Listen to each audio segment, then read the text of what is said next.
Lola, right? I hardly recognized you. You were so skinny before. It was so painful. It was so painful. And I was shocked how insensitive someone could be to a woman who just gave birth. Yes. Obviously, I was holding my 1-month-old baby. Yeah. And it added to the insecurities, obviously. And also, I think it happens to a lot of women after they give birth.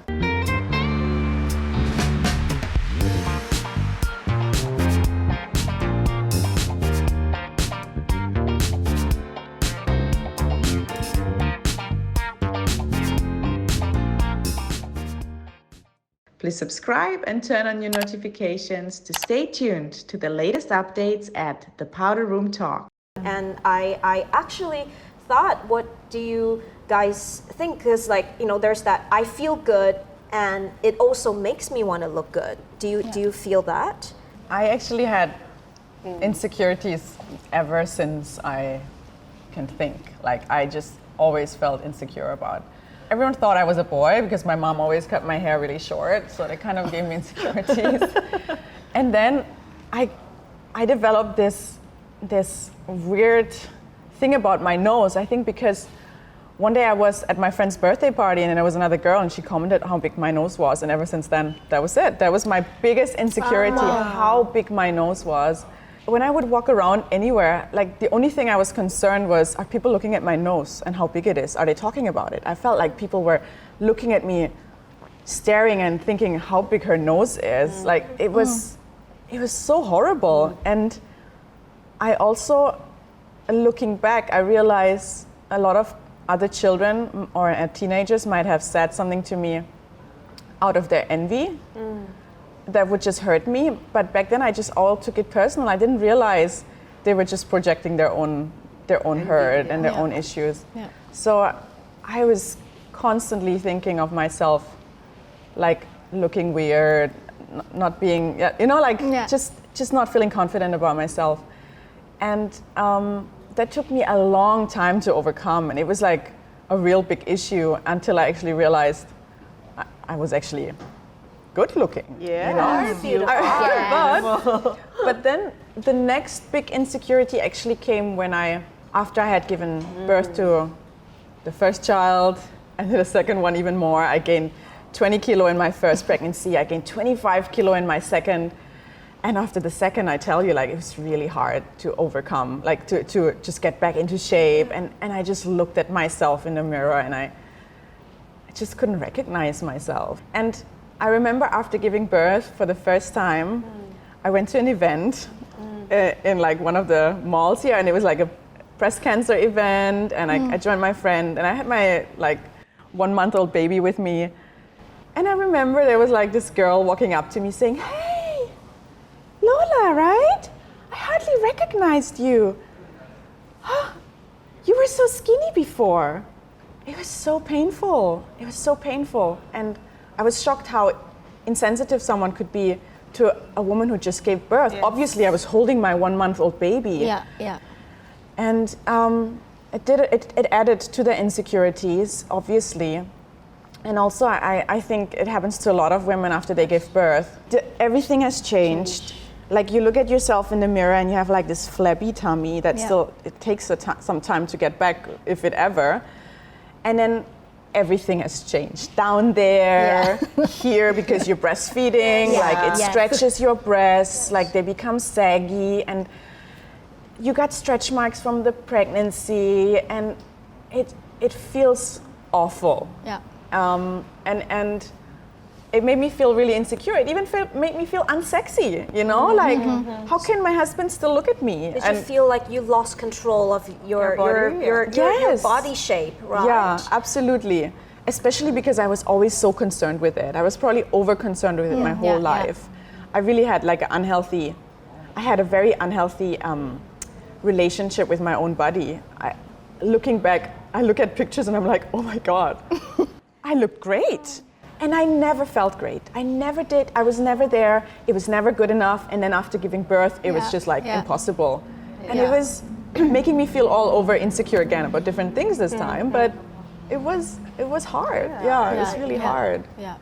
I think Mia surely can relate as It happened to me also when I gave birth in my first daughter, and then I go to church. I went to church after 3 months, and then there was a girl came to me. Hi, Mia, how are you? Yeah, I'm good. Oh, are you? Why you are so still fat? Oh, thank you. Can I run away? Because I think she thinks that I'm pregnant, but actually I just gave birth 3 months. And she thought it was okay to comment on that. Yeah. It's surprising that sometimes the comment that we give to other people will bring them down so much, in a way, because maybe you don't realize it, or maybe they realize.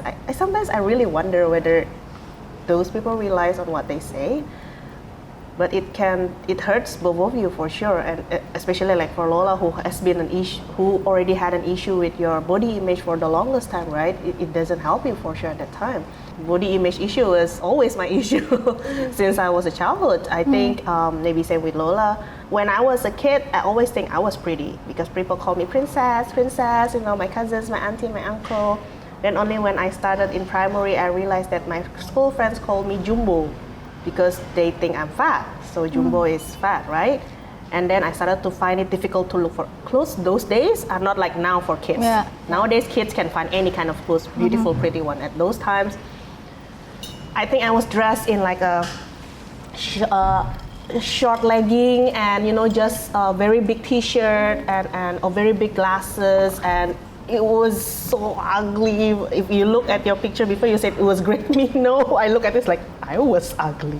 And it started the whole battle of a self-image confidence until I was in high school, college, even until I went to office, started working. And you three of you are introverts. I am extrovert. So for me, public speaking has never been an issue for me because I'm not afraid to speak in front of public. I'm very confident with my brain. I'm not confident with my body. So it has always been a long battle. When I was in college, I tried to cover that up with baggy pants, baggy t-shirts, and try to ignore, and as if like, oh, I don't care what other people say about me. I love myself. I didn't. So I deny it. It's in denial. It was in Okay. denial of thinking that, I have to love myself. I think myself is okay. But I know every time I look in the mirror, I know I'm not okay. And it has always been an issue whenever I have a relationship with someone, whether it's best friends or whether it's with the guy. I always ask them a confirmation and affirmation. Like, are you sure you like me? I look ugly. Yeah, so for me, it's always a battle that I'm facing nowadays, even until now, but it's getting better. Thank God that it's getting better. I think along with age and understanding myself better, how I look like, what works for me, what not work for me. Important. So it's important as well, the question that I'm going to ask, like how do we all, like Mia, like you, Lola, manage that kind of insecurities, or JJ on daily basis, and how to learn to love and accept yourself with all the insecurities that we have, but we still have to face people every day. I still have to lead people, right? I still have to look good, but how do we manage that? Yeah, for me, I think you have to choose, right? You have to make a decision to be brave or to be paralyzed with your insecurity. And sometimes most of us have to do that every day, every single day.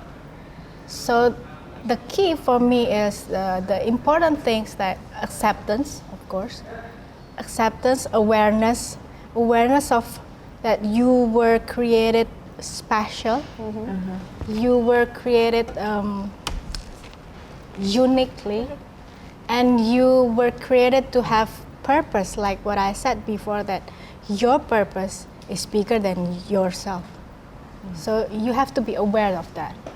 And then I think we have to aware that most of women, especially women, have a power, have a strength to influence, right? Absolutely. Yeah. But I know that most women, or many women, have self-doubts that paralyzed them also. So we have to be aware of that.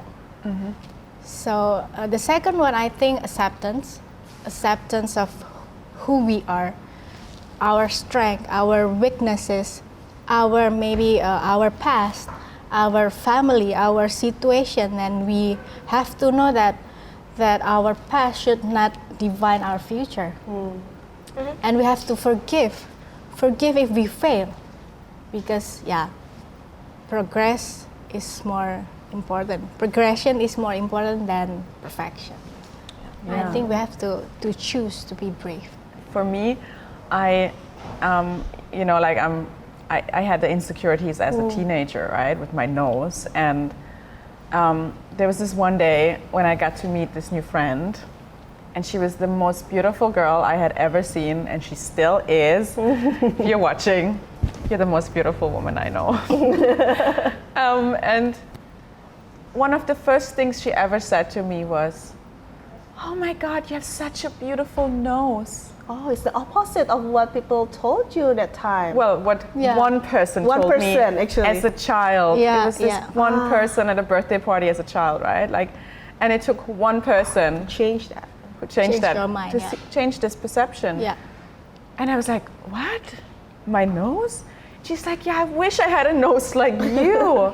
Look at my nose. And she had like this really cute little pointy nose. I'm like, I would die for your nose. Right? Nose comparison. She has been my best friend ever since. Maybe because of those things, you know, like she would speak confidence into me in places where I had just had believed lies because of what other people said. They were envious, you know, and that really changed something for me. So this is the power that we have as friends.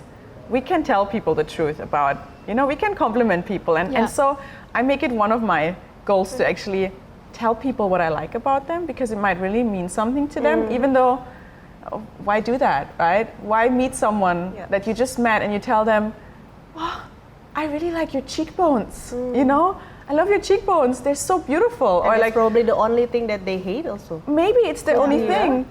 But if it's honest and you really see it, I'm like, oh, I love your pinky skin, you know, like you're radiant, like whatever. Like, oh, I love your round face shape. Yeah. Or I like your puffy cheeks. I wish I had more puffy cheeks. You know, like those kind of things.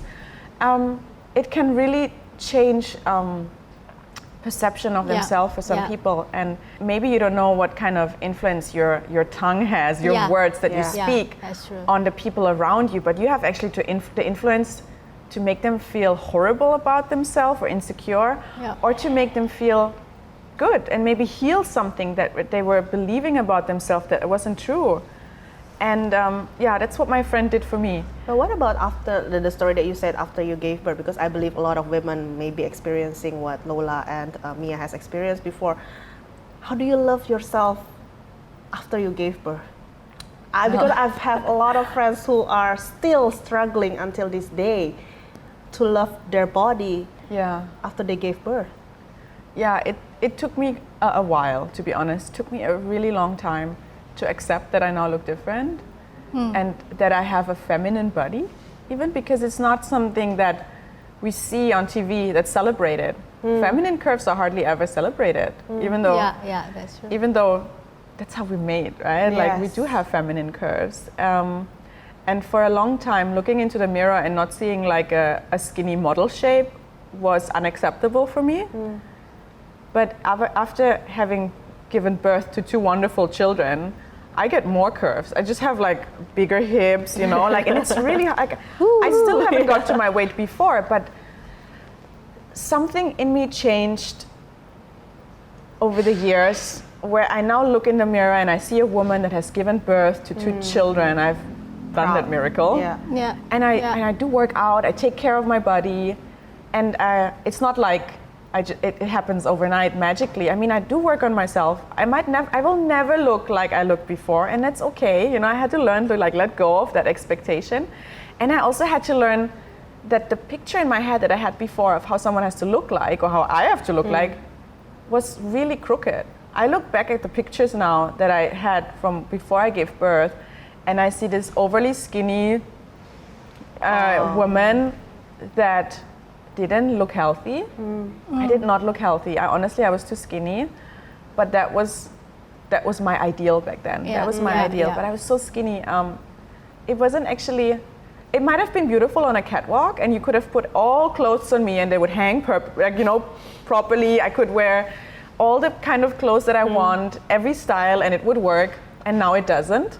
And you know what? I realized that one day I'm like, I don't have to fit into all these clothes. I don't have to be able to wear every style. Yeah. I'm not a clothes hanger, and I'm not a catwalk model. They actually have to look like that so the clothes look good on them. Yeah. Otherwise, the designers would have a really hard time designing for women with curves, which, anyone up for the challenge, you know? Yes. So I really had to change my mindset. And now I look in the mirror and I actually feel good about myself, even though, I have cellulite, I have stretch marks. My breasts have breastfed 2 babies, and now they don't look like they looked before. And you know what? I'm really proud I did. Yeah. And my husband's amazing, actually. He has always cherished me and is always grateful. And I know he's not looking for something else. You know what? You know what I mean? Like, my husband is not someone who says, "Oh, you look better before. You're not attractive anymore." And if you have a man like that, then probably your man needs to work on himself, because that's really not okay, I think. Yeah, maybe I just want to add Lola what just said that about compliments. We have to learn to just say thank you when someone compliment us. Yes. Sometimes that we women just like, oh no, not me, no, I'm not that good, okay, not me. It's like you give the strength, the power to your insecurity. So we have to learn just to say thank you. Yeah, that's so true. Yeah. Receive the compliments and receive it when someone has something good about you to say. Yes. And let that help you heal. Yeah. For me, it's like I actually really thankful for JJ and Lola